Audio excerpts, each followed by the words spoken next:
Over West Side, everybody know everybody, right? I got nothing but love in my heart for West Side niggas, nothing but love. Live from Detroit, live from Detroit, live from Pink suits with hats to match, big crocodiles and Cadillacs. You looking for the fattest sacks? This is where it's at. Windows tinted, seats fully reclined. Keep the hands on the burner, cause niggas know that it's money on our mind. Yo, what up, though? It's your man Jay Johnson, aka the tinfoil hat Titan, aka the conspiracy realist, aka the technology snob, Steve Jobs Jr. Don't text me with your green bubbles, aka I only debate my equals, everybody else I teach. Also known as Juice, because all the hoes say J.U. Ice, Young Caesar, because you know you can't run without me. Mr. If you don't like me, fight me. I got kicked out of Noah's Ark because they couldn't find another animal just like me, aka Westside T'Challa, the new leader of Wakanda. Don't debate me, debate your mama. I am the best there is, the best there was, and the best there ever will be. What up? What up, though? And it's your man Dame Gone Wild, the West Side landlord, the pride of PA, High Chief Dame Don't Fuck Around, the liquor store legend, the corner store conquistador, your mama's favorite Dame, and the David Ruffin of the Shop Talk Podcast, because you know who the fuck they came to see. Not you, Otis.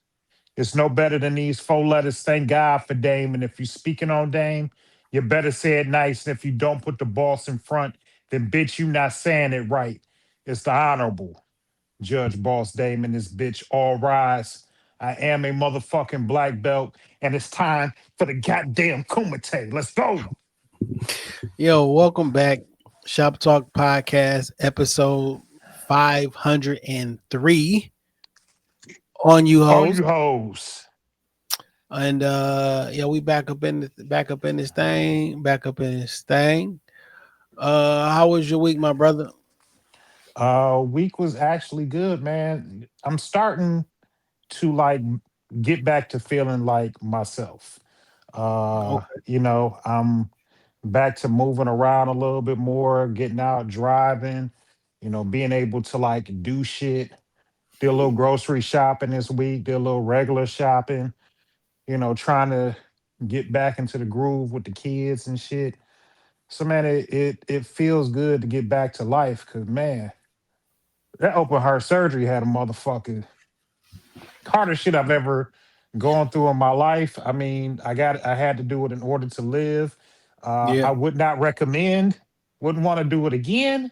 But had to get it done. I do want to give a special shout out because a lot of people checked in on me this week, just kind of randomly. Shout out to Slick Vic. My girl Vic jumped in and checked on a nigga. And yo, shout out to the homie Slimmy Hoffa. Last week, Slimmy shot me a message. Hey man, just checking on you, wondering how you doing. Hope all is well. While you recouping, like listen to my new project. And goddamn it, I had to make Slimmy. I don't know. I'm gonna do it a little bit out of order, but I made Slimmy the music pick of the week. Slimmy got this song on there called "Pillows Made for Sleeping," not for talking. Pillows Made for Sleeping off the new project. And nigga, when I say that nigga, it's the first song on the new project. And when I say that nigga Slimmy is rapping, that nigga start that shit off with the bars. So shout out to my nigga Slimmy Hoffa too. That's my music pick of the week. I didn't mean to do it out of order. No, man, we ain't in order. We do whatever we want to do. But that nigga Slimmy is rapping his ass off on that first song. Bars. Man, Slimmy Hoffa. So shout out to Slimmy. Really even the whole crew. Who was the Hoffa show? Mike Buck, Quay. Shout out to JUS. That's how we first got connected. So, but shout out to Slimmy for checking in on a nigga. And good luck on the new project, man. Yo, lost it all to get it all back. B Scarb hit me up yesterday. What's going on with Scarb?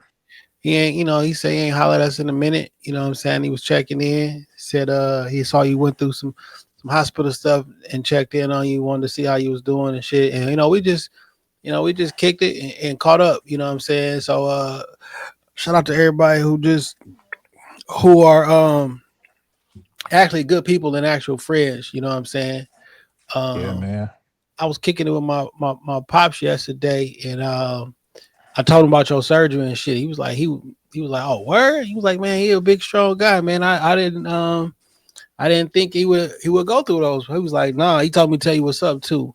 Um, but like shit, he went through it. He was like, I know what he went through. You know what I'm saying? He said, ain't no joke. So I tell him I said, what's up? When you were just talking about man, I reference how it came up how I was talking to him and I had referenced like modern medicine, you know what I'm saying? And like how blessed we are to like live at this particular time, you know what I'm saying? Cause like a nigga like opened your chest up, dog, and like took your heart out and took you to a machine while they fixed it. You feel me? And he was like, yeah, man. He said the doctor had his heart in his hand watching it beat. I'm like, man, this is some modern shit. So just shout out to everybody But who tapping in with us and don't necessarily like I want don't. anything, but just be tapping in. So Yeah, man, just checking in. And I don't know if I told you or talked about it on the show, but like they gave me the notes or I had access to the mm-hmm. surgery notes so I could see, I threw that shit in Chat GPT because it's a lot of medical jargon. And I threw that shit in Chat GPT, like make it make sense to me. For And sure.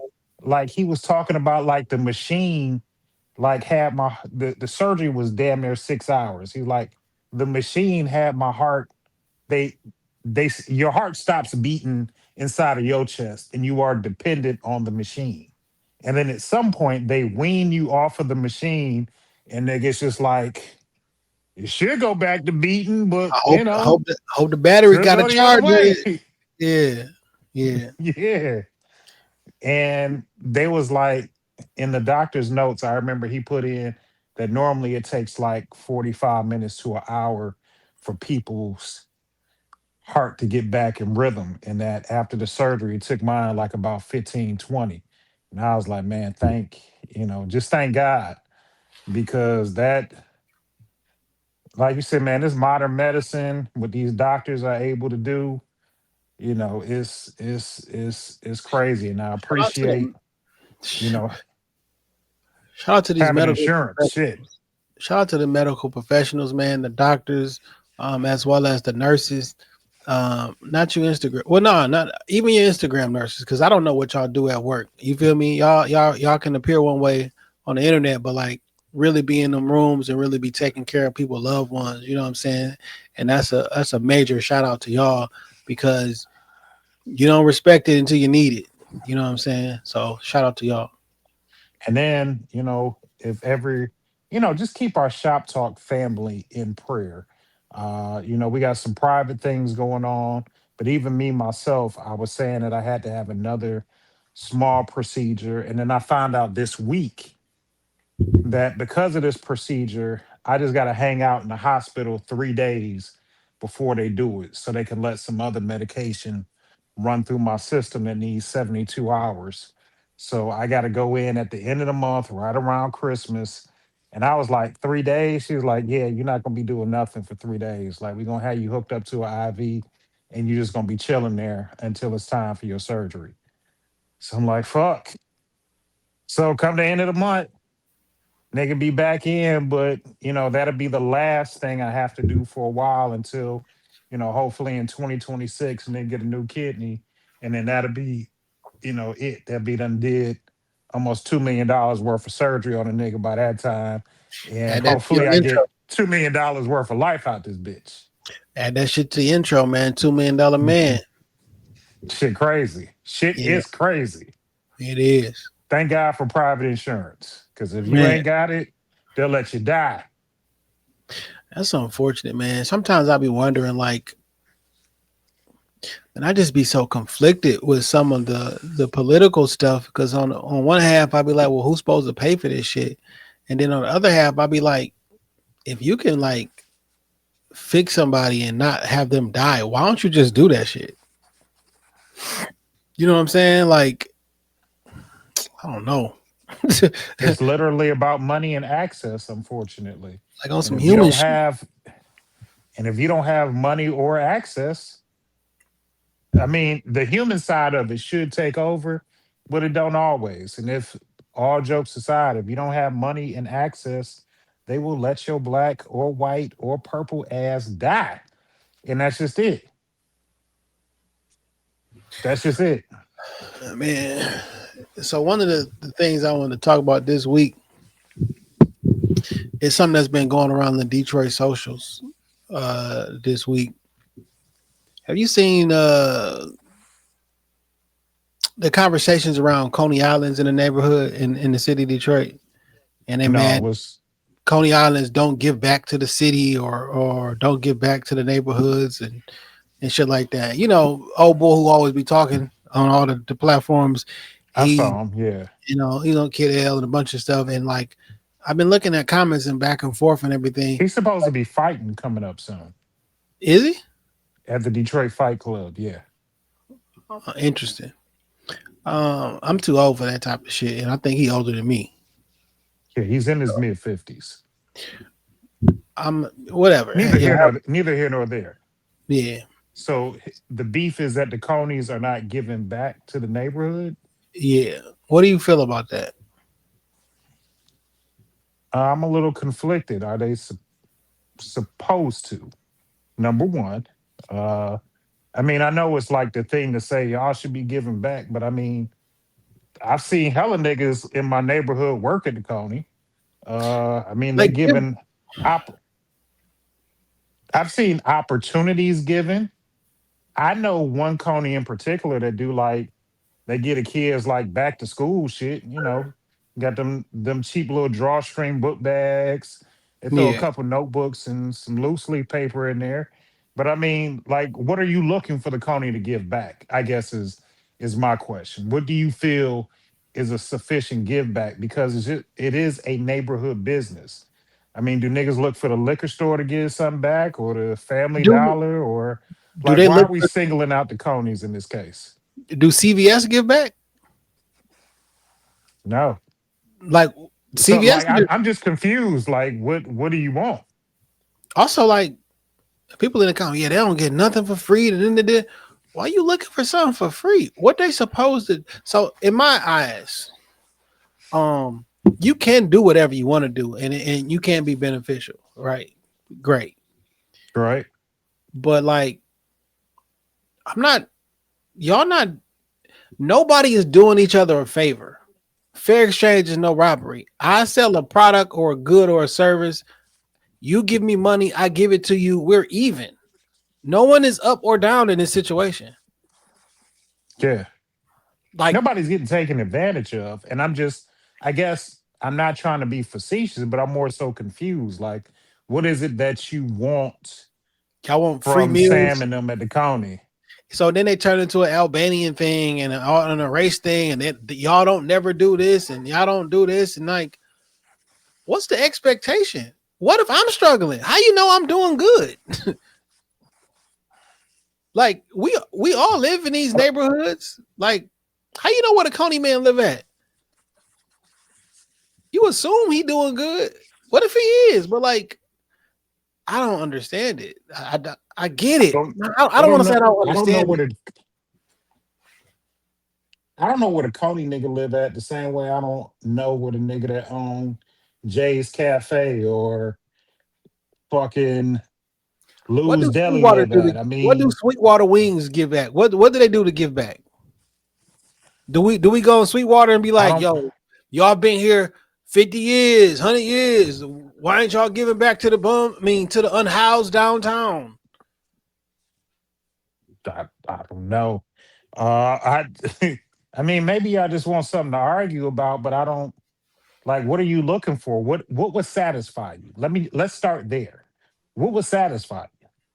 Not to say that you should get it or you deserve it or it even deserves an argument, but like honestly, like just humor me. What would satisfy you? They talk about that. They talk about hair products. The liquor stores don't be giving back. Where are the givebacks?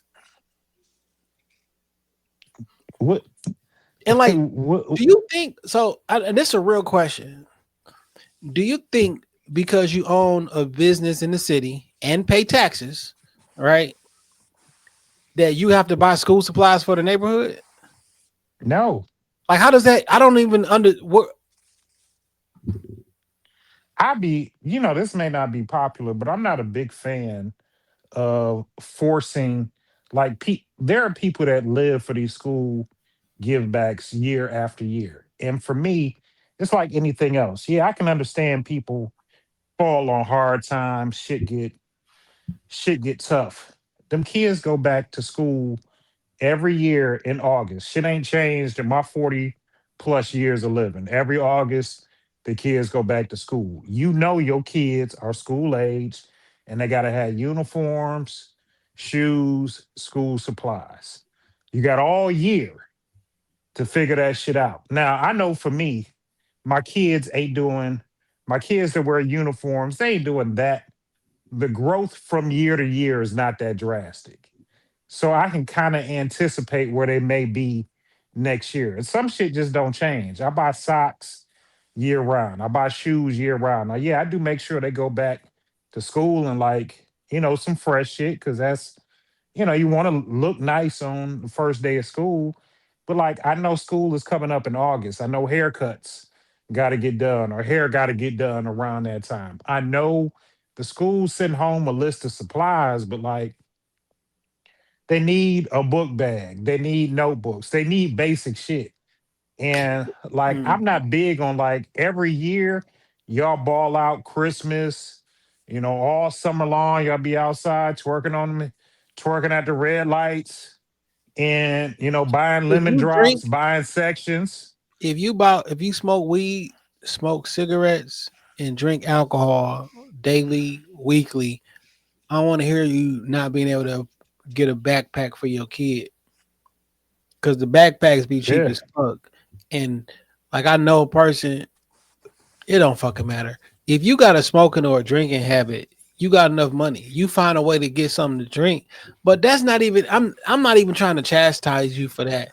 So the reason that this has been an interesting topic for me, I think the expectation of something is kind of what rubs me the wrong way. I'll use neighborhood grocery as an example, right? Hmm. Neighborhood grocery gives back to the community because that's something that he want to do.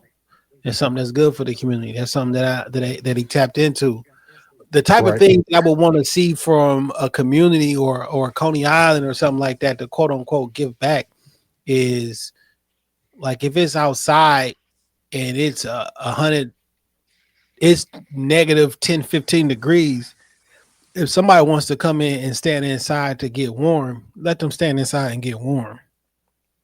You know what I'm saying? You can't be, if you have a business inside of a community and that community is in need and it's something that I can provide, then yeah, like Pharaoh has the neighborhood grocery as like a warming center in the wintertime for Yeah. people to come in and get. That don't cost money.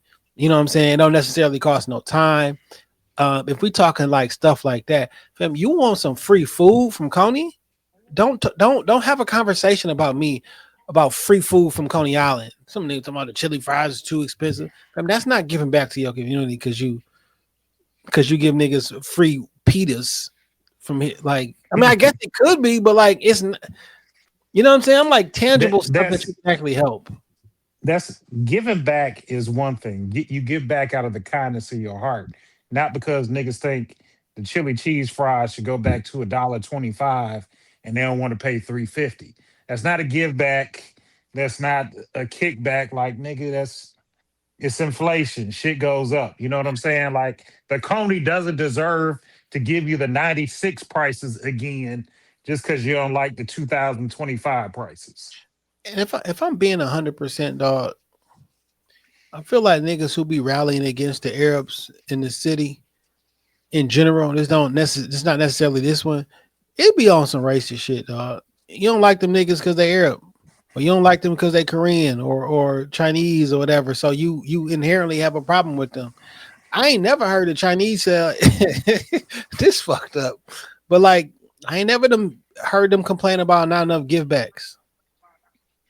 You know what I'm saying? Like, niggas just come over here, they do their work, they get their money and get the fuck home. That's what you should be doing too. When niggas quite literally be sitting with allegedly hundreds of thousands of dollars of jewelry on their neck, saying that somebody else ain't giving back. What do you do? What's your give back? Or why should I don't want to be that nigga, but like, why is somebody supposed to give you something? Just why? Why is somebody supposed to give you something? Because you live here? You could easily, I see niggas who like, man, I love my hood, I love my block, don't own no real estate in the hood or on the block. Nigga, buy some of these lots up. Buy some houses. Take some of that money. Tell on your neighbor. You love this neighborhood, but they terrorizing that lady down the street, and she can't do nothing about it. They selling crack on her grass, nigga. Like, y'all niggas cut the grass. Y'all cut not like mow the grass. Y'all cut across her lawn to get to the liquor store. When you come back out, you throw the blunt guts on her grass. Just stop. Be a good neighbor. Let that be the kickback. Shout out to my homeboy Shine. In the wintertime, when he go out and do his snow, he got a snowblower. He be doing the damn near the whole block. Just looking out for my neighbors. I mean, why not? You know what I'm saying? Yeah. Like, that's when you like your neighborhood. You like your neighbor when it's a community. I mean, if I got a snowblower and it only take me 5 minutes to do my whole shit and my neighbor shit right there, let me do it. Now, when I'm out there with me and my little shovel, I don't know. You know what I'm saying? That's gonna be a lot of sweat equity. Yeah, I might not have it. You feel me? But look, but I feel you, because like when my pops was alive, he had this big ass orange industrial snowblower. And shit, the time it take to get that bitch cranked up is worth it. I mean, just to get your money's worth out of it. We had the corner house. He'd do our house in the driveway. There was an elderly woman that lived next door. He'd knock her shit out. We had some old neighbors on the other side. It literally would take him maybe 15, 20 minutes to do 3 houses. And then he just pushed that bitch back up in the driveway. But I mean, $1,500 snowblower, if you want to get your money's worth out of, I mean, living in Michigan, you're going to get your money's worth out of it. But I'm just saying, like, if you're going to pull that motherfucker out the garage, you might as well have some fun. Like, it is self-propelling. All you got to do is just stand behind and guide the bitch. So, I mean, it's not costing you nothing. Do that shit for your like, let that be your give back to the neighborhood. Man, black folks have a uncanny knack to spot out racism and hatred towards us, or perceived racism and hatred towards us, because of the history that we've had in this country. We act like we don't see it when nobody else does. We don't never notice our own actions. We hold white folks to the feet to the curb and talk about their willful ignorance. How come you don't notice? But we know sometimes some people, not all people, just don't like certain races, and we don't fuck with them for whatever reason. You could have bad experience with them, and now all of them are the experience that you had. But it's a little bit of, I'll tell you exactly what it is. For some people, it's irritation, it's hatred, and it's jealousy, because all the Coney Islands and most of the Coney Islands, except El Georges, is not run by black people or owned by black people. It's Arab, Chaldean, Middle Eastern descent. All the tire the tire shops is ran by Chaldeans and Middle Eastern. All the Captain J's and all the fried chicken spots is ran by them. There's another race who handles hair and care products and stuff like that. And it frustrates you with them and not whatever system set this up. You know what I'm saying? So now you don't fuck with them because you feel since they in your neighborhood, they should give you something. You should benefit somehow because since y'all got this store, I should benefit. Now, I've seen a million boutiques.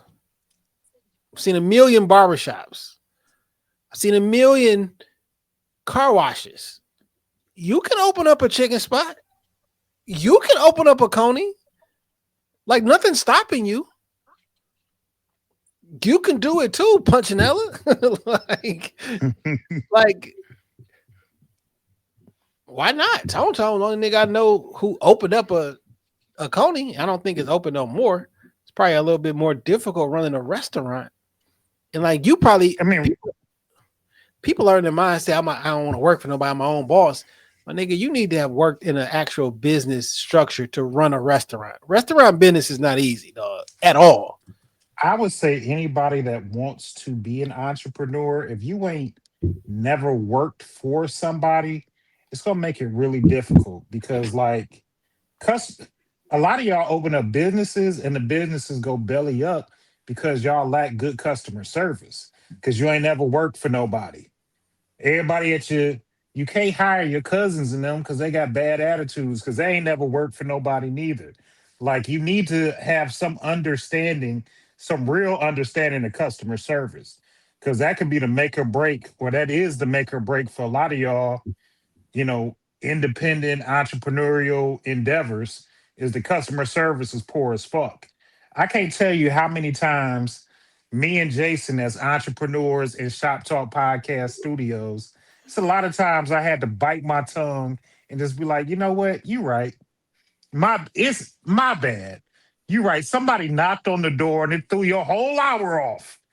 My bad. You know what I'm saying? Like, we'll look out for something on the next one. Like when I should have just told you to suck a dick, kick rocks, and do a cartwheel down 8 Mile, but I do want you to come back. We got rent to pay, and it ain't even worth it. But without me having customer service skills, I wouldn't have been able to do so. Bingo. I'm downloading this clip I want to play, and I think it fits right into this conversation that we had. Boom, finish downloading, send it to my computer, and then we can get on. Before you play this clip, some of y'all were terrible clients. Terrible people. Terrible. Yeah, man. Some of y'all saw my customer service voice and charm, because I'm like, I can't believe a nigga would do some shit like this to me, dog. You really? All right, cool. I'll fall on the sword, though. You know what I'm saying? I'm good for that. I'll fall on the sword because at the end of the day, I appreciate you.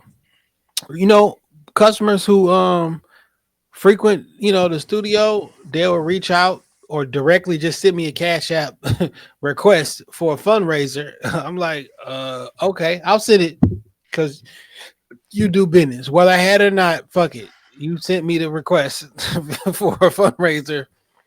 I got you. I do appreciate the business, right? But I was telling one of my employees today, like, we owe our customers a certain thing. You do business with us, we owe you a receipt. We owe you a bill. If something happened and you deserve credit, we owe you that credit. Saying that, I've been a customer or I've been doing business with you guys for X amount of time frame. Now that means I should get this for free. Again, fair exchange is no robbery. If we provide a service, you provide the money. It is an even exchange. I don't owe you anything. Everything I owed you is what you pay for. I owe you exactly what you paid for. I don't owe you a free thing. You know what I'm saying? That's not how this works. Is it beneficial to you as the business to treat your customers fair, hold your customers in good light so they'll continue to do business with you? Yes. So when you go to extra a mile, hey man, that I've earned some social credit with this, and they're going to continue to come back and do business with me because let me play this video, and I think this sums up a lot of shit. All right. Years. That's the knowledge. That's the place we should operate in, because it dictates so much about where we at now. There was so much economy loss. There was so much community loss.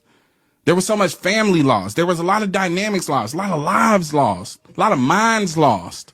We lost a lot in 40 years. And we're trying to get it all back by hustling and doing LLCs and being CEOs. That ain't how you going to get it back. Because what you're doing is you go back and you're trying to exploit your community, because a lot of y'all do business like crack dealers. You look at your community as custos, as clientele. No, these are people. And these people work hard for their money. I understand inflation, but goddamn, a haircut ain't $100.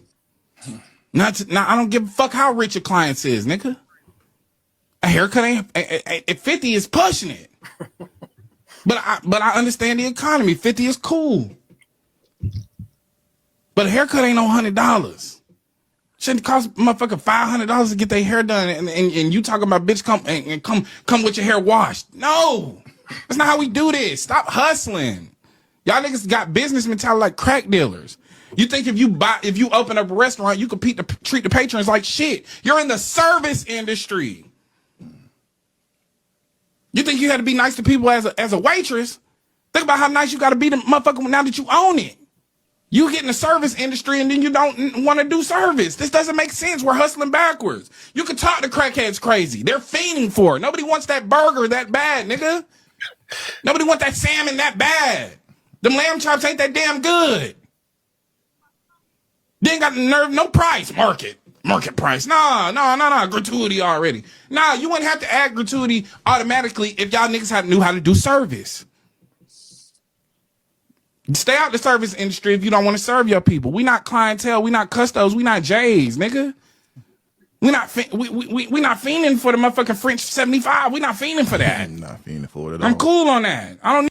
All right, I'll pause it right there. Shout out to Deontay Kyle from the Grits and Eggs podcast. I like a lot of his content, honestly. I don't agree with a lot of everything he say, but like I fuck with his content. I fuck with him. But it's like y'all really be getting over on niggas, man. Like, and you really do treat everything like it's crack. Well, in the illegal drug activities, you buy it for $5 and sell it for $15. That's an unreasonable amount of profit. No one profits like that in real life. You feel me? If you work in the stock market and your stock gave you a 15% return this year, nigga, we rolling in the dough. Come on. Y'all expecting 150, 300% returns on shit. Fam, I'm not your customer. I mean, I'm not a crackhead, my nigga. I work a regular job for money and benefits. Me, Jason.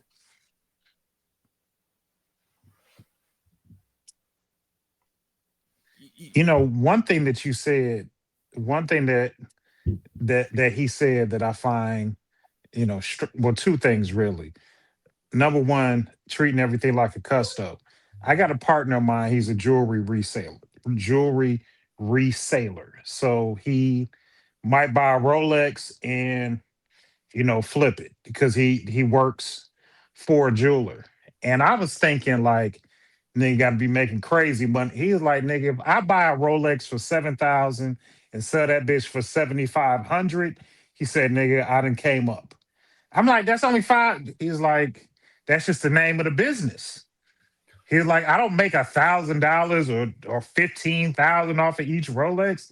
Unless like, I nigga, it's a $7,000 watch. Either way you chop it up, it's a $7,000 watch. Yeah, man. And like everybody is regular. Jay. Yeah.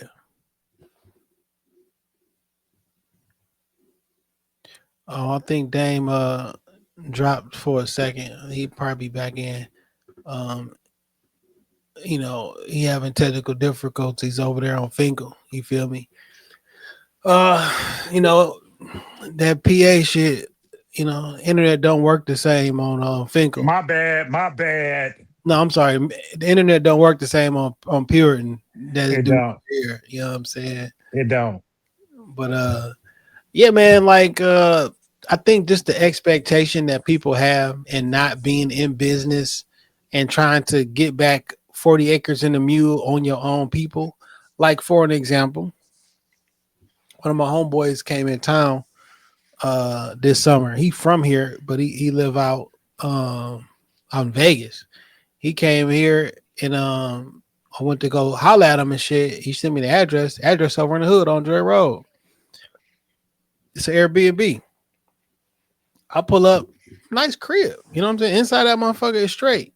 But like nowadays, people fix up a house in the hood and then charge you $2,000 a month for it. Like, nigga, this house ain't but $45,000 in the market on the market value. Like, you charging me $2,000 a month. Nigga, I'm still in Brightmoor. Just because Like, you put some new. I love my hood. I love my neighborhood on Dre Road, right? But I'm not about to pay $2,000 a month to sell them. Like, what's going on here? Yeah, That's what y'all do. That's what some people do. I won't say y'all. Some people. You know, he made a good point with that haircut argument. Cause like I love my old barber. I love that nigga to death. But when he went up to like $75 a cut, I'm like, nigga, you priced me out. Like I'm getting at the time, I'm getting 4 head cut. I'm getting 4 heads cut every time I come to this motherfucker. We coming 2 to 3 times a month. I just can't afford to pay you that.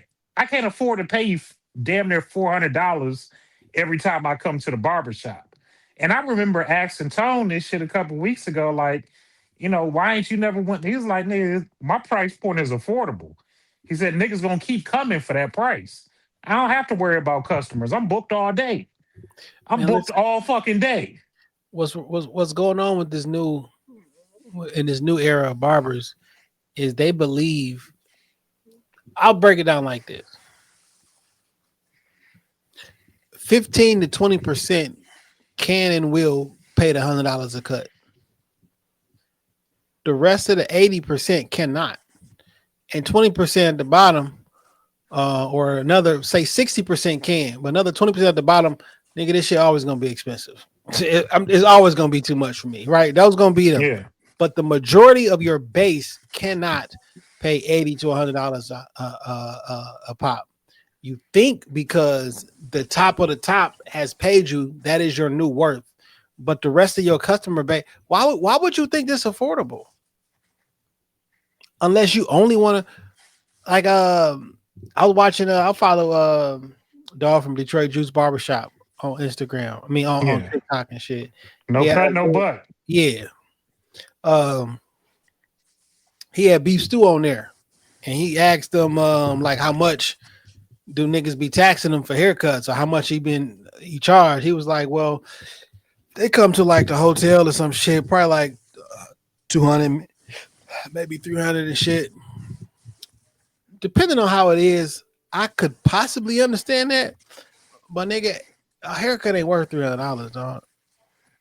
Now you drove to my come to me. If you drove to my private villa the day before my wedding and some shit like that, like I get it. It's gonna cost you extra because I'm also losing money from other clients. You know what I'm saying? Yeah. Like if I'm at your house for 3 hours and I came to you in 3 hours, nigga, I could have made $300 or close to it. You know what I'm saying? In my drive time here, me being here, doing your shit, driving back, I can't book another appointment because I don't know exactly what time I'm coming. Half my day could have been here. So I get it. That's different. But that's a multi-millionaire and that's a special occasion. Fam, this is not the, maybe it's dishonest to me. So I can't charge my regular customers a price, and then because you make more money, I charge you more.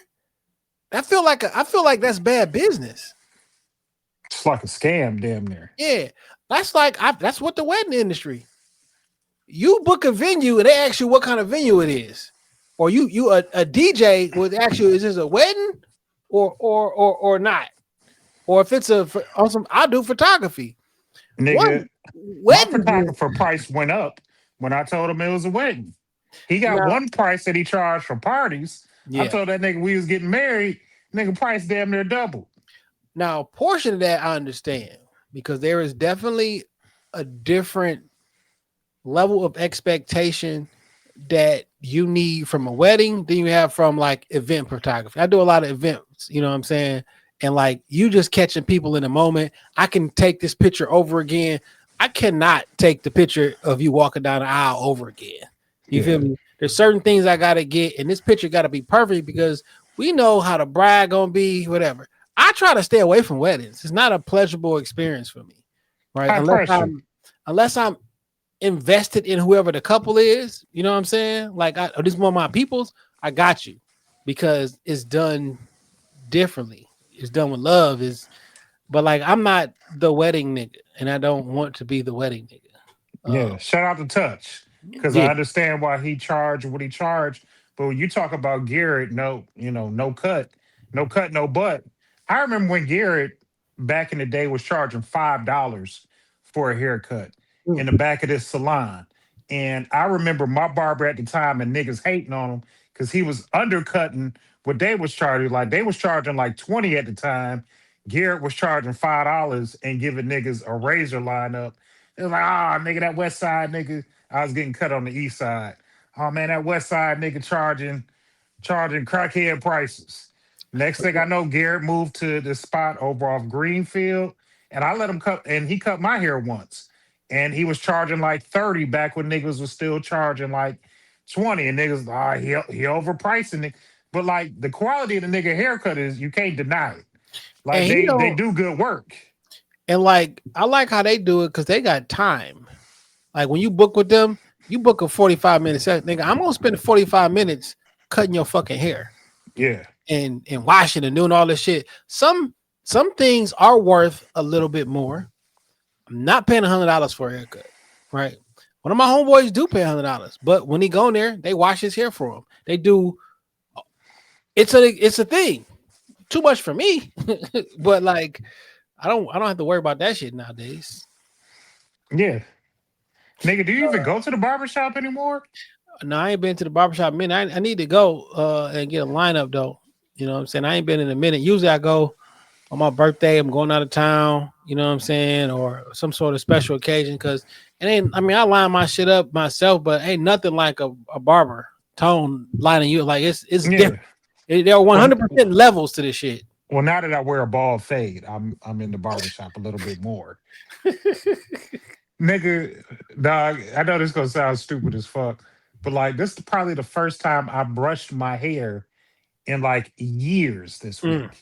My son happened to leave his soft ass, his A game waves brush in the bathroom. And Okay. I just picked it up. I was like, man, his bristles soft as shit. I said, oh my God, this would have brushed fit. In 2025, that's what it feel like. I had brushed my hair in like 6 years because I've been bald. Yeah. So I mean, like, I was like, God damn, this brush soft in the motherfucker. They ain't put a Jada Kiss and shit on niggas and shit. Tone was straight up like, nigga, so you just been cutting your hair bald just for the fuck of it? I was like, I guess so. Because I can grow a full head of hair. That's wild. I just been playing with niggas this whole time. You know who made me cut my hair though? It was Mike Buck. But yeah, you got it. Mike Buck and my daughter made me cut my hair because they cracked on me so hard in the same week. I was just like, fuck it, but I can still grow hair, so fuck them. Fuck both of them. Hug them. Yeah. Should have never cut my hair off. You don't succumb to these niggas, man. Yeah, niggas don't know shit. Hey man, did you get a chance to watch the Diddy documentary, dog? Yeah, man. Yeah. I wasn't gonna watch it because I don't. I gotta. You don't fuck with Diddy. I get it. No. I got like a love-hate, mostly hate relationship with 50. I'm like, I won't say hate. That's not the right word. A like-dislike relationship with 50, right? But I hate Puffy more than I dislike 50 sometimes. So I watched it. What'd you think? Just to speak on that for a quick second, 50 Cent is an endearing nigga to me because I understand not being liked and just being a difficult type of nigga. Because in the words of Jay Johnson, I'm one of the most difficult niggas that you've ever dealt with. S- Disagreeable. disagreeable. So I can understand. But I also understand why niggas shot that motherfucker 9 times. I get that too. Like, cause when he do certain shit, I'd be like, maybe you probably deserve to get popped up. Uh Watching that documentary, number one, I thought it was gonna focus a little bit more on trial related things. I think the documentary took a step back and it focused on more so history as opposed of current things that were going on. Uh I did like some of the information about like Bad Boy, some of the historical events that led up to certain beefs, Biggie's death, uh, hearing about some of the abuse that Puffy went through with his mom, and then hearing more despicable shit about that nigga. About them trying to recoup the money from Big's funeral from the estate. Yo, my nigga, that's foul. Now, Big Estate did come out and say that didn't happen. Okay. I don't know who to believe, but also when you got a nigga who doesn't like a person doing a documentary on a person, some of the shit may be real, some of the shit may be Yeah, could be skewed. So, truthful, but like best place to hide the lies in between two truths. So like it can be skewed a particular way. I hate Diddy, so if more niggas can dislike him, okay with me. You feel me? I did know some of this shit about Diddy though.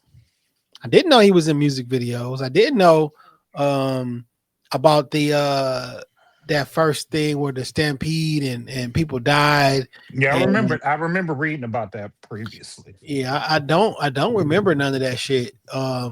What I do think this is vindication is for Tupac. Tupac told the world that these niggas stole my style. He said he had to do he said he had to do All Eyes on Me over because the album that he had, Ready to Die, sounded just like it.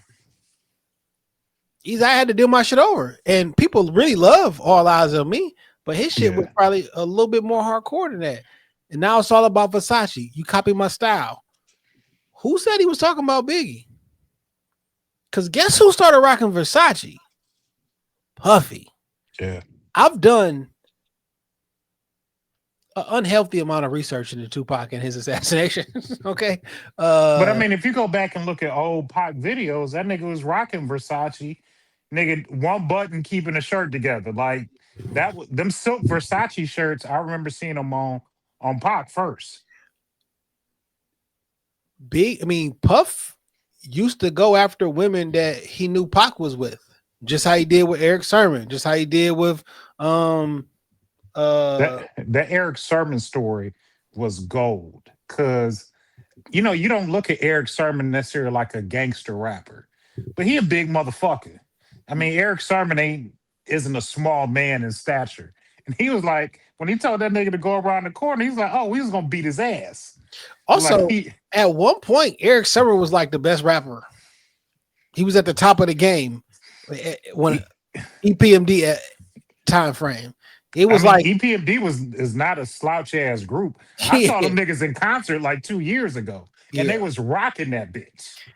Eric Sermon was like the man at one point. Like Redman was the man. Like everybody had runs. You know what I'm saying? Yeah. Like early '90s and shit. Like Eric Sermon. And then when that Just Like Music came out, that wasn't even Eric Sermon at his peak.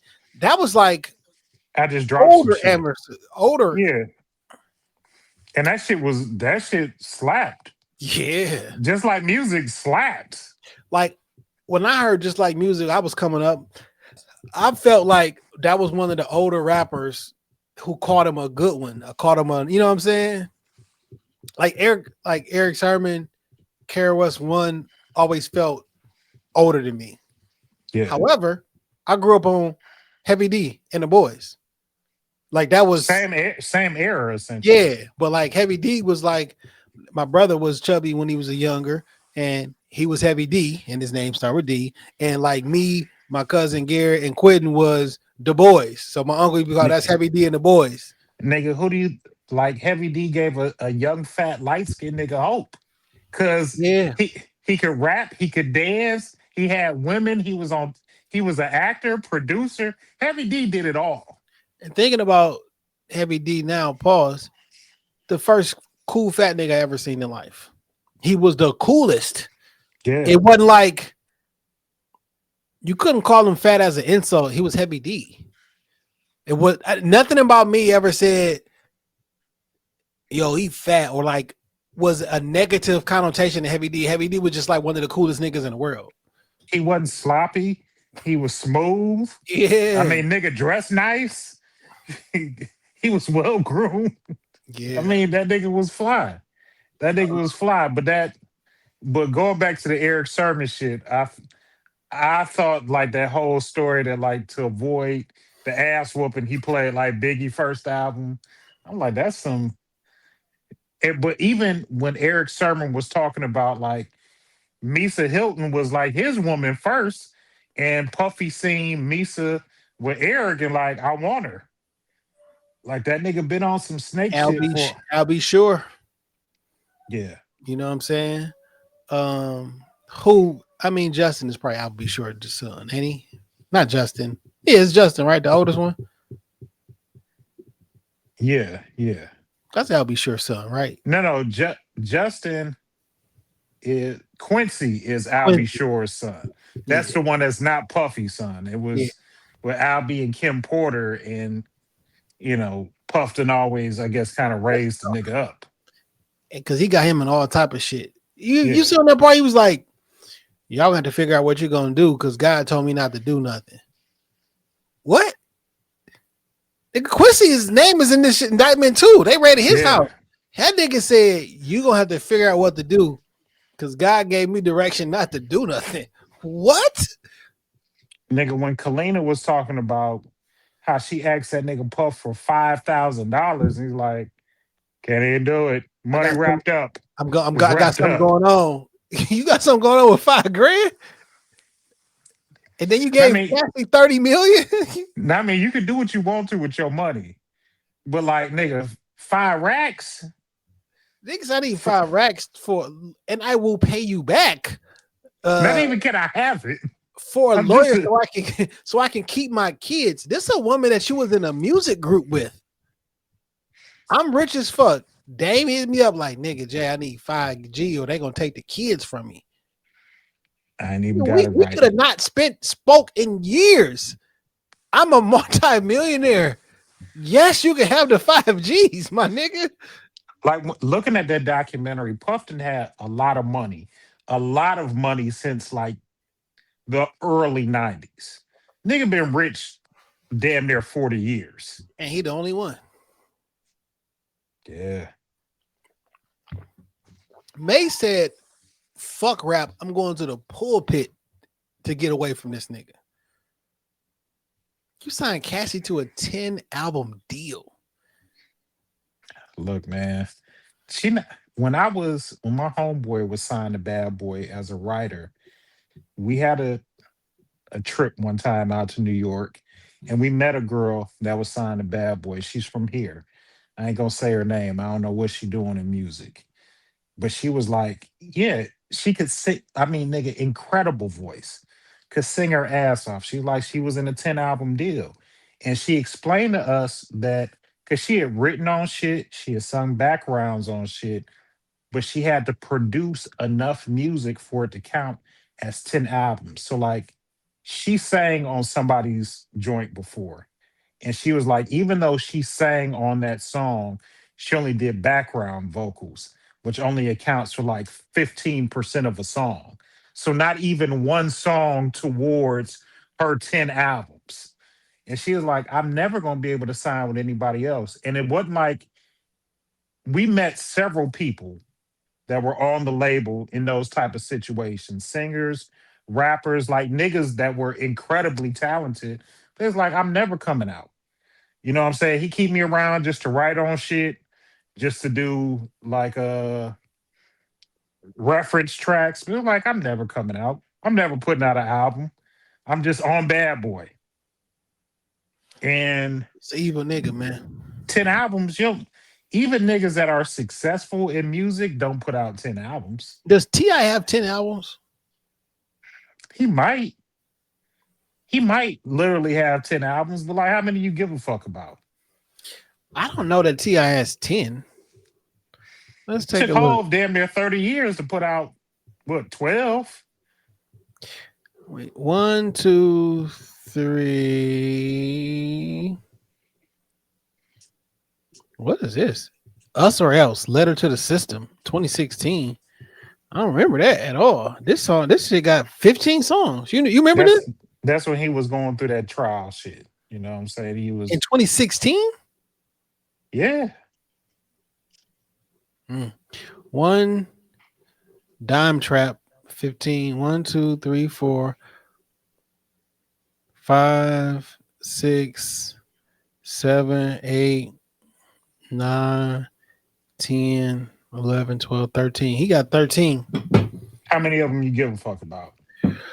1, 2, 3, 4. The first 5, then 6, 7, 8. 8.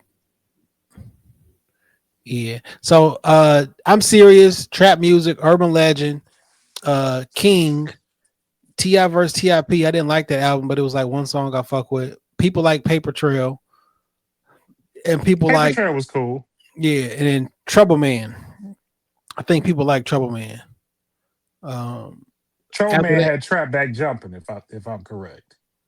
It's time to get the trap. Yeah, that was my shit. It also had Sorry for Andre 3000.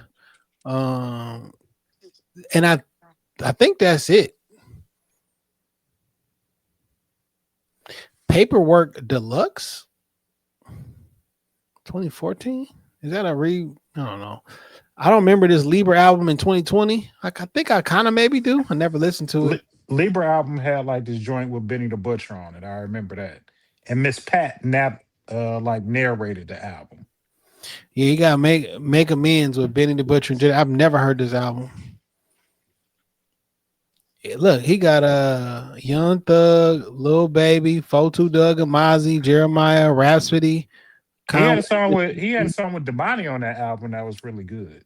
Kess Cross, Ernestine, John Morrison, Eric Bellinger, Killer Mike, 21 Savage. Yeah, that's a lot of 10 album deal is crazy. On Bad Boy, ain't nobody was prosperous over there. Yeah, man, I watched the documentary. I think it's worth watching. Puffy been a snake forever. He was the reason that Biggie and Tupac is dead. It's not the first time I've heard so all that Pac and Biggie stuff is just the tip of the iceberg. It's a lot that's left out of there, but he is responsible.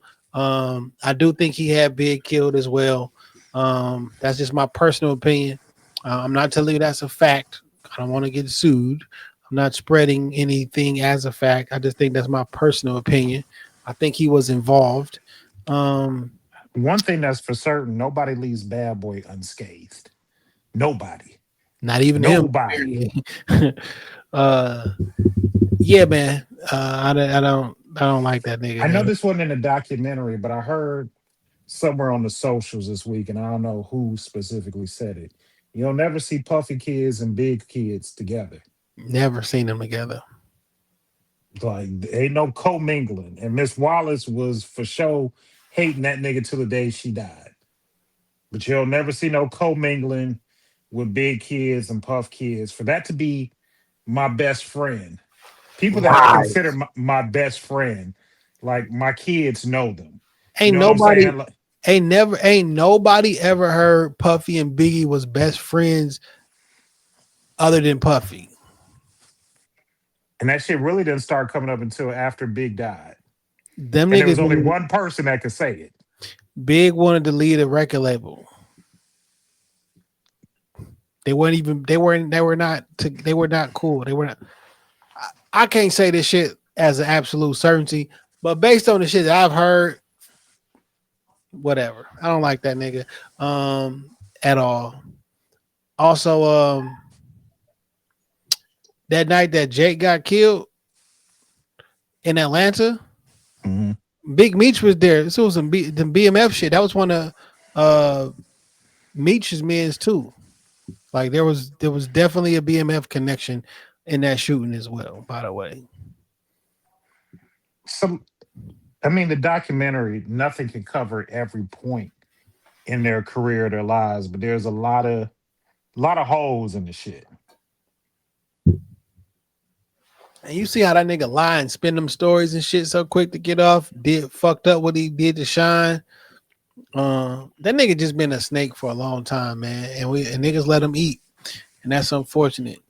That's very unfortunate. But the nigga out of here now. So hopefully he come home and then get charged with the murder of Tupac. That'd be great. That'd be wild. That would be a wild end to the Diddy story. Him and Keefe D, the only two left. And they already got Keefe. Yeah, and Keefe been saying, no, nigga, Puffy told me. Keefe a dumb nigga, though, because he thought his proffer is like, we'll sit you down, and for the purposes of this agreement, you tell me everything, and we will not use this shit in this case against you. That is not an immunity deal.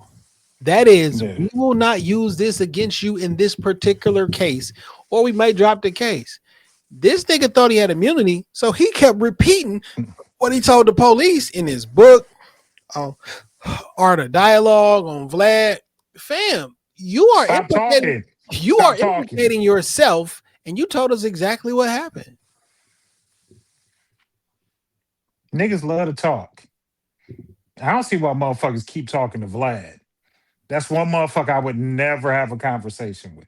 Yeah, he got me blocked, but I don't fuck with Vlad. Anytime a video of his is recommended on my algorithm, I go ahead and right click and get that shit off. So his shit don't even pop up no more. And how many famous people have you blocked, Jason? I don't fucking know. What's fame? What's famous? A Vlad level personality. I asked Vlad one simple question. I ain't curse at him. I ain't call him out his name. You know what I'm saying? I ain't like how he misquoted and lied on Minister Farrakhan and then refused to apologize. And his only apology was like if Farrakhan comes on his show. We don't do that type of shit. You know what I'm saying? Vlad said in the history his content will be more important than anything in the Smithsonian or some shit or whatever. And I just asked him, like, will it be true? Like, because of the situation like you just had with Farrakhan, you presented some information and didn't end up being true. So yours may be important, but will it be true? Block me instantly. Why would Minister Farrakhan sit down with that white man? Why would I sit down with this devil? And you ain't a devil because you're white. You a devil because you a devil. Yeah. Like, why would Minister Farrakhan sit down with you? Oh, you got a Netflix account? I have access to one. Where you trying to get at? Are you the Netflix police? No, Netflix bought HBO today. I saw that. They bought Warner. 82. What was it? 82 billion or man? I was 87 billion. I was hoping that I know Warner was shopping and trying to get bought, right? They had conversations with Apple. I wanted Apple to buy them. You feel me? But Netflix did it. I'm worried about that now though. Because what is that Netflix price going up? It's already $30. You know what I'm saying? Hey, niggas, just come on back to cable. Just come on back to cable. HBO Max was already $20, right? So that's $50. It's like, so does HBO continue to go along, or does all that content just get moved to Netflix?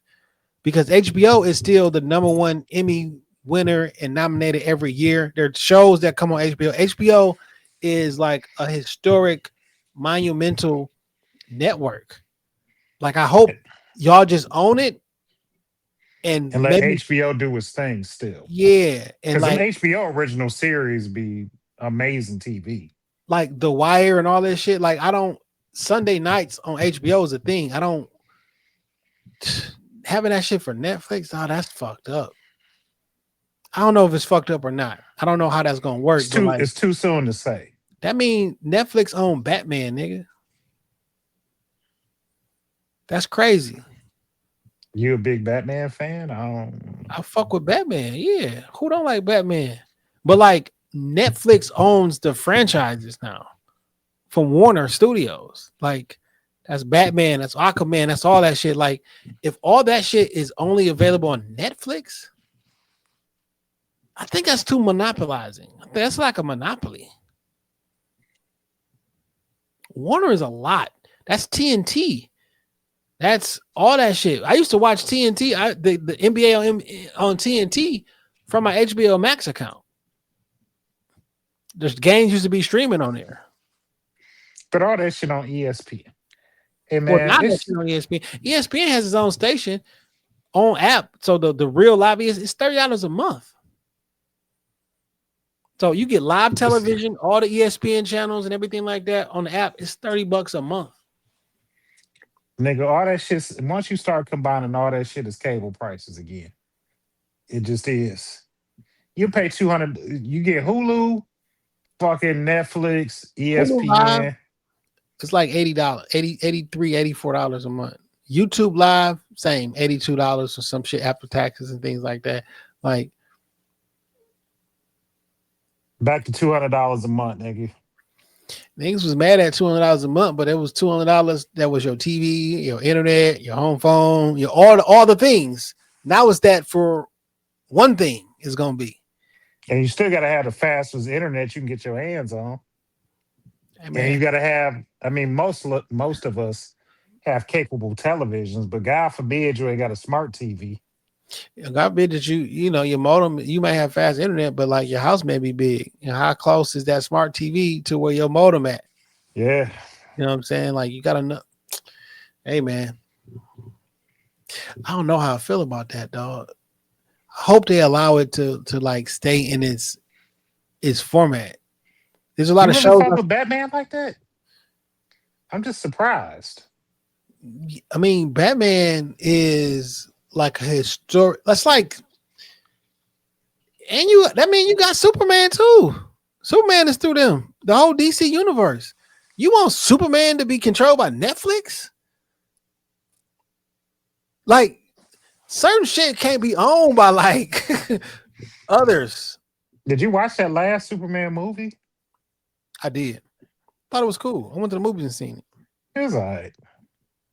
I don't know. I guess I just be expecting something humongous every time Superman comes out. I like the old Superman and like Superman versus Batman and all that shit because it was like darker, and that's the first time I thought like Superman, like he looked strong, like the way that he was like punching shit. I'm like, this nigga look like Superman. Usually just like a nigga flying through and that it was like no, do it again. Look strong. Do that again. Oh, it gotta be natural. You know what I'm saying? But shit, yo, I don't like that, dog. Netflix owning all that shit, dog. Because I was just thinking, like, the Penguin was a really good series. Hell yeah! Now that's gonna be on Netflix. It could still be good on Netflix because Netflix has some good series, but like, don't water that shit down. Like, the Penguin being dark and just like underworld tonish, like, don't take that away from it. You know what I'm saying? Like, man, I don't know how to feel about that. I guess we'll break it down on some This Week in Culture shit. Yeah, when I learned a little bit more about how that deal gonna be structured and what it's gonna look like. I was hoping though that Apple bought them niggas, dog, because I feel like that's a better partner. Netflix Apple be letting niggas do what they want. Man, Apple, man. I mean, I know I'm biased because I fuck with Apple, man, but like they really do a good job with Apple TV. Apple TV and Paramount Plus, I'm gonna pay for them motherfuckers for a long ass time. Now, Paramount Plus might leave because Taylor Sheridan signed a new deal with Universal, NBC Universal. So in 2028, he producing all new content for NBC Universal. So that shit going all them great shows we would listen to, watch, Mayor Kingstown, Landman, Lioness, all that shit. 2028, he producing shit for NBC Universal, aka like Peacock. So all them shows gonna be on that side of the game, all this new shit. I'm like, yo, maybe at that point, do people do them series wrap up, or do they move?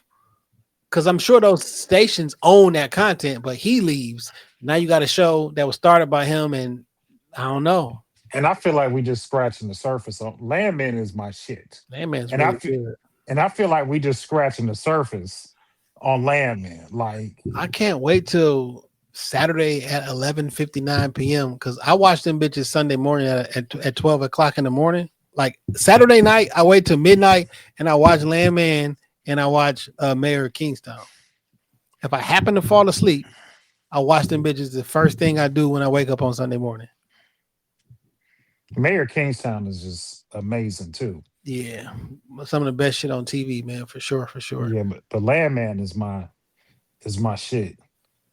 I don't know nothing about oil in real life, but I feel like I'm right in the thick of a Texas oil rig. Like I learned something new about them oil rigs. I'm like, man, this is a job that I would not do. I wouldn't do it. I got a partner that do oil rigging down in Texas. I mean, he say he make a lot of money, but he was like, yeah, niggas end up dead. You going to work on a Tuesday, one of them bitches blow, like it's 8 dead niggas. And that's Tuesday.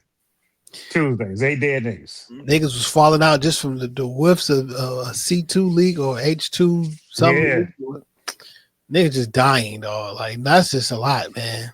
And this is just TV, so you can imagine it's probably 10 times worse than this shit. You know, there's only so much you can get for TV to try to explain it, but like in real life, like, no, nigga, it's much more dangerous than this. Yeah. So, you make money on it, or they pay you so much because hazard pay. We gotta make sure that you do this shit. We ain't gonna have to pay you long. Yeah, and if you die, it's over. Yeah, it's over. When you making $200,000 a year, I work 5 years. That's what $1 million. You know what I'm saying? Like at that point, I'm gonna go do something else. You know what I'm saying? Nigga, like, if you do that shit 5 years, yeah, I'm doing something else. Yeah, that shit crazy. Anywho, yeah, whose man's is this? Yeah, man. Listen, I was at a family dinner and shit early this week, and my little cousin, her husband, explained his story, and I'm gonna share it with y'all because this is you let me know whose man's is this, in a good way or bad way or whatever. So I hate porch pirates, but they do occur. So my little cousin called her husband like, yo, somebody just snatched the package off the porch. He pulls up, and a few moments later, you look at the footage, it seems like what he think is a grown man snatched the package and snatched the ashtray where he sit out and smoking cigars and dump in the ashtray. He was like, my ashtray? That mean he walking. Got in the car and found him. The gas station on 7 Mile in Southfield. Seen him, walked over there, pulling up. They said, I'm pulling up on tip. You know what that means. Yeah. So he said when he got out the car and he parked over to the side of one of the joints, and when he was walking, he said it wasn't a grown man, it was a kid, a young adult or to a teenager. He walked up to him and said, yo, can I pump your gas? And he was like, nah. He went in the store, then came back out, and he went up to him to let him know, like, you know what, dog, I came out here to do you harm. You know what I'm saying? But he said when he was talking to him, his gun was showing by mistake. and somebody else in the bath in the parking lot, started screaming whatever. But he was explaining to him like, what I'm saying, you don't never know what house you're going to. Like I came up here to do you harm, but he gave him $5 anyway. He was like, the kid was like, listen, man, I'm so sorry. I'm staying in this abandoned house. Me and my child's mom and our child, we staying in this house. So he made him he called his wife on FaceTime and made him apologize to his wife on FaceTime. Like, yo, apologize to my wife for blah, blah, blah. Go back to the crib. He got his package back. A little while later, no, he ain't had a package with him. A little while later, dude comes back and actually brings him his package back. Oh, okay. And like apologizes, what I'm saying, even more. So it was just like one of those lessons was like, yo, I came up here in upset, angry, my wife mad, stuff gets stolen. Grand scheme of things, $20 worth of gift or $20 worth of item on Amazon, it ain't really worth all that. But I was like really upset and angry. But then when I got up there, I seen what I thought was a grown man is really a kid, what I'm saying, all intents and purposes, who's actually out here struggling, trying to get money to pump gas. You know what I'm saying? He apologized, cool. And when he going to the crib, I didn't know he was gonna come back and bring my stuff back either. You know what I'm saying too?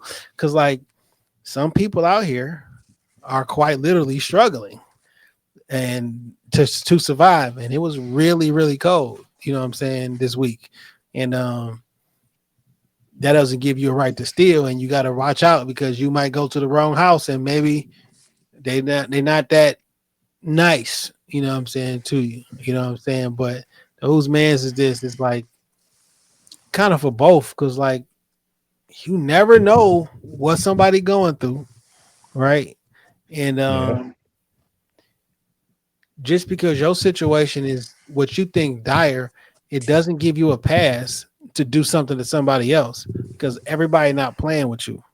You know what I'm saying? That was bigger your cousin's husband, and that was bigger that young man. Yeah. Because, when niggas is on tip, shit can go dark real fast. Yeah. Especially when you stole. I know how hard I work for my money. You know how hard you work for your money. And for somebody to have the gall to take some shit from you. I had a porch pirate incident this week. Now the item was only $4. So like, was I tripping? Like, no, not in the grand scheme of things, but it's like, damn, nigga did walk up on my porch and take my shit. $4 or not. I don't be understanding because like y'all don't know what's in the package. Like they sell everything on Amazon. What if I had a tutu in there? Some ballet shoes or something. Like nigga got me for some rotisserie chicken seasoning. That's all he got. Rotisserie chicken seasoning. I hope your chicken is flavorful, my nigga. What if it was just the rotisserie chicken sticks? You know what I'm saying? That you got replacement sticks that you put in. Like, how do you know what's in this thing is even gonna be valuable to you? You chancing it. Like I bought some stickers recently as a prank for one of my employees because he don't like clowns. Right. So I bought like a bunch of stickers of different clowns so I can like stick them on his computer and shit like that. You know what I'm saying? But it came in HR. But it came in HR. It came in a box, right? So the box if somebody would have stole a box, you'd open up as a bunch of clown stickers. Like, luckily, gotcha. Luckily, I don't have. Knock on wood, I don't have that problems. My house sit back so far that you can't even see that there's a package there. You know what I'm saying? So like, I don't really have that problem. And like, you're gonna be seen. There's no sneaking. You know what I'm saying? So yeah. And then I have a large dog, and he barks often whenever he hears anything. So I'd be so glad when I don't be home and my Ring camera or somebody be there. Every time I tap on my Ring camera, all I hear in the background while whoever at the front door. That nigga hating dog you got. Yeah, I hate niggas. You feel me? Niggas should stay away from me. Hey But man, just do right and be nice. yeah, That's man, the moral of the story. Just do right and be nice. And yo, at the end of the day, leave people the fuck alone. leave people alone, man. You don't know what they're going You, through. you I don't know almost what lost. type of day a nigga is having. If I'm honest with you, man, I almost crashed out yesterday, dog. And I was having a tough day yesterday. You know what I'm saying? Yeah. And I get to work. I walk through the door. Um, I wasn't in the best mood. My boss kind of looked and saw I wasn't in the best mood. Asked like, "What's you know what I'm saying? What's going on?" I talked to her for a second. I go out to the floor. I see one of my employees kind of the person she was helping was kind of getting loud with her or whatever. But I walk through, say my hellos and shit.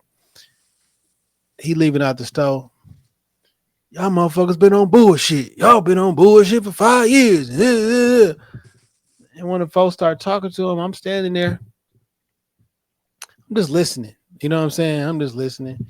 And I forget either he asked me something and I started to say something. He was like, "Man, you just got a bald head, man. You don't know nothing." I was like, "Okay, you know, I'll let that pass. I'll let y'all niggas keep talking. Like you the manager here?" I say, "Yeah." Well, so he started talking, and then I start talking. I'm like, "Listen, you telling me no? I ain't said nothing yet. How you gonna tell me no? And you don't even know. I ain't said but 2 words. You telling me no? How is that even possible? You right? I can smell the alcohol on his breath. You know what I'm saying? He's drunk. It's 10:30 in the morning. By the way, he drunk as a fucking skunk. He asked, "What's your name, man?" I'm like, "Man, I go get you my card. I go get this nigga my card." He's still yelling and screaming, cussing loud. You disrespected a young lady back here. You disrespecting a gentleman up front. You already on my fucking nerves. You know what I'm saying? He take my car. He look at it like, "Jason Johnson, can your name get any whiter?" Hey, my nigga, what do you want? What do I you said, "Dog, want? what's up, man? Like it's time for you to leave, dog." So he said, "Well, I know it's time." I said, "No, it's time for you to leave, like right now." And at that moment, I heard my voice crack. You feel me? And my eyes was probably like bloodshot red because I had the anger in me. You feel me? And at that very moment, my cousin G called me. I looked down on my Apple Watch and I see his face, and it calmed me down. You know what I'm saying? Because I know why he called it. He called me down. I'm like, "Dog, you gotta go. You gotta leave right now." Yeah, I could. Then he walks out, stumbling out and shit. I'm like, "Dog, you don't never know." I try to provide everybody grace because you never know what somebody going through. You never know what somebody just was doing before they was in front of you. Like, fam, this the worst day for you possibly to be in my face talking shit with your drunk ass. Cause I will 100% dog walk you and Uncle Phil Jazz throw your ass the fuck on. But sometimes you are the person that's going through the Yeah, shit too. yeah. And So you need a little bit of grace. yeah, so it was enough. I calmed down. You know what I'm saying? I went out and went in my office and sat down. I'm like, and talked to him. I'm like, "Dog, you their call came at the perfect timing." You know what I'm saying? Because I was about to take it there. Hey man, In the the grand Lord scheme is of free things, from mistake. you feel me? He is free Like from mistake. for you to call at this exact moment, like when I was, I'm notoriously known for not getting offended or not nobody can get under my skin. You feel me? You say whatever the fuck you want to, but that day it wasn't my brightest day. You feel me? So whose man's is that? That nigga was drunk. And when he left, I should have called the police on this nigga because you about to go drive drunk as fuck. You stumbled out the store. You about to go get in the car? I tell people all the time, man. I used to be in telemarketing, making cold calls, and I work for Comcast on the phones. Ain't really much of shit you can say that's gonna rattle me because I've heard Yeah, it all. I've literally heard it all. You've called me everything except sweet baby Jesus. Yeah. I've heard it all. So like when people say shit, I just like, I don't get no fuck. I don't get no fuck. Do you still need help? Yeah, I'll tell you this in person shit, man. I've been working like in person with people for the last 4 years or so. It's pretty interesting, man. And, sometimes I just tell people like, I don't allow people to talk to me this way, and just sit there and look at them that way, cause who the fuck you think you talking to, dog? Cause fuck the titles and positions and shit at work. Like as a man, who the fuck you think you talking to, dog? Just as a person who can possibly do you physically harm, you think you should say that to me? What's really going on, dog? Like, If people knew how much access to their lives and information that I have at work, they would probably lower their tone when they speak to me. Because nigga, I can see everything. or if you knew what type of nigga I was and what I physically have access to, you would not talk. If we were not in this corporate environment, you will 100% not talk to me this way anywhere else. Nah, you wouldn't. Very short conversation. Very short conversation. I had a conversation like that with a coworker once.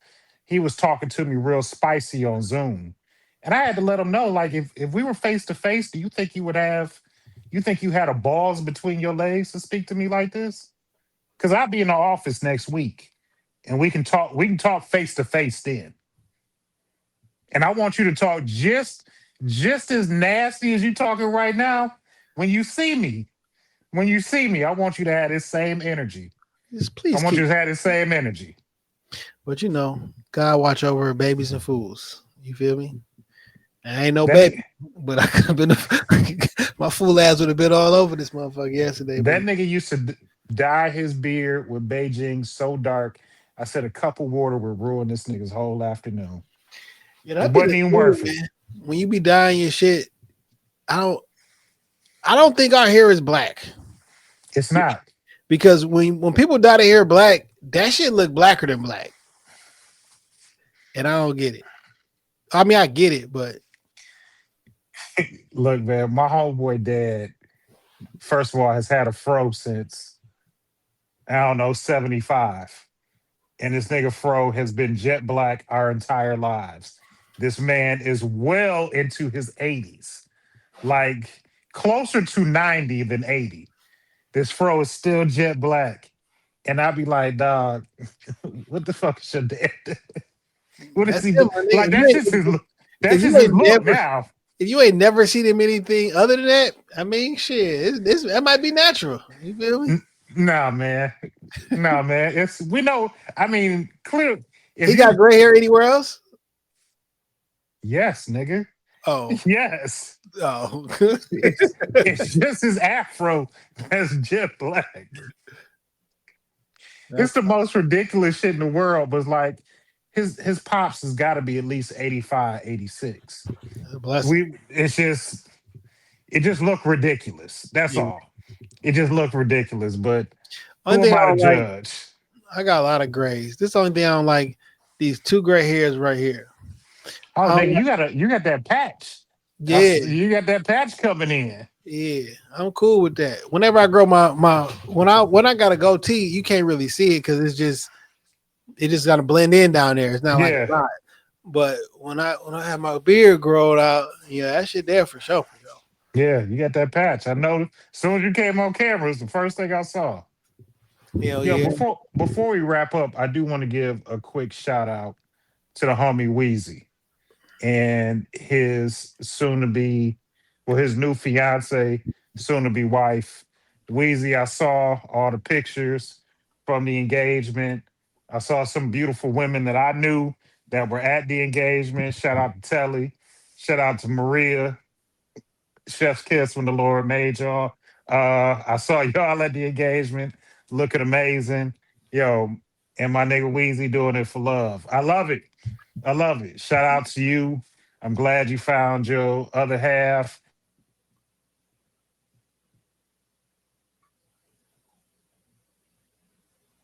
There's life beyond that first marriage. So shout out to the homie Wheezy, man. Much Yo, love and yeah. success. For sure. On that note, It's your man Dame going wild on everything that matters. X, TikTok, Instagram. When you see the blue and the black, you know where the fuck you at. Yo, the brand is strong, but we are just mere mortal men. Keep us in your prayers. Keep our families in your prayers. If you listen to us, you're part of the Shop Talk family. So, please, let's act like family, and we continue to need you all. So keep us yep, prayed up, and we love y'all too. for sure, man. Shout out to y'all. Jay Johnson 3 on 3 on anything that matters. Um, man, this week I uploaded 256 episodes onto the new That's platform. half the catalog. Yeah, I was doing a lot of uploading. I also found something. I found a special. I found out the folder on the computer that when you listen to a podcast and download it, I found a folder that it goes to. And they don't. Apple doesn't want you to know that it's on the computer because then you would just go and like snatch it, and it's like a random set of characters and shit.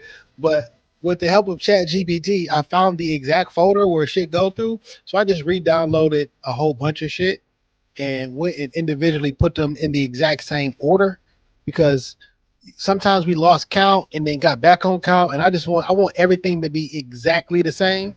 You know what Okay. I'm saying? So that when I flip the switch, everybody get their regular notifications, nothing's missed, nothing. You know what I'm saying?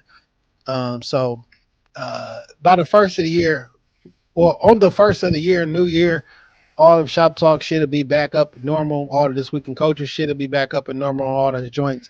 I figure if I say that, because I've been saying I was gonna do it, but like a That's lot of more shit, realistic. a lot of shit been going on. You know what I'm saying? But I spent a lot of time. 256 episodes yesterday. You feel me? Well, day before yesterday. There's a lot. And I also took all of the descriptions and random bitches through Chat GPT and updated all the descriptions and format everything looks so everything like looks good too. You know what I'm saying? And yeah, man, this is we out. We starting the year off right and unstoppable, man. Yo, shout out to StreamYard that we've been using. You feel me? StreamYard, every time I log on, there's something new. They add so much shit. This is my favorite platform that I pay for. They got an AI generated background. I can just type in some shit and this the background. I told these niggas old school boom boxes, this would have made me instantly. I told them I wanted a theater look, made that instantly. Oh, that's this week in culture. Yeah, for sure. Made this shit instantly. I can tell it anything. Let's say Maybe a barbershop. barber. Why did I? Why barbershop with blue and black accents? How about that? Create. We about to see how in real time how this shit work. You feel me? I don't. Why did barbershop not cross my mind? Oh shit. Oh shit. Hey yo. Yo, this shit look cold. Let me remove you from the move us from the stage right. Who that white man? That shit look cold though. You feel me? Hey That was man, just yeah, play around with it a little bit, pause, and you yeah. I get can something erase even you. better. Yeah. Yo, we out here. We can do whatever background we want. You know what I'm saying? Wait a minute. What if I put Detroit Detroit Skyline? No, what's the Ford Field? Ford Field um at the 50-yard line. Boom. We about to see. You know, I like technology. AI is going, ooh, let me I got one more topic. Well, I'll wait till next week. All right. We can't do the whole time. Ooh shit. Look at this. This is not exactly what I asked for. This is not at the 50-yard line. But look at this shit, dog. And and we don't got a dome like this either. And nigga, what is that? What is that team name? CBI. You know that. Look, let me remove this shit. So you got to tweak it a little bit. It says for a field, though. You know this not. I don't know who the Shabbats is. Yeah, it ain't my Lions. Ooh, maybe it's trying to look over here on the left side. Say Detroit. You got to. It's not perfect. It's what not I'm perfect. saying is, the AI generated background is good. Listen, when you see the blue or the black, you know where you at. I'm not saying we the Rockefeller podcast, but we are Jay and Dave. Hell yeah. Peace.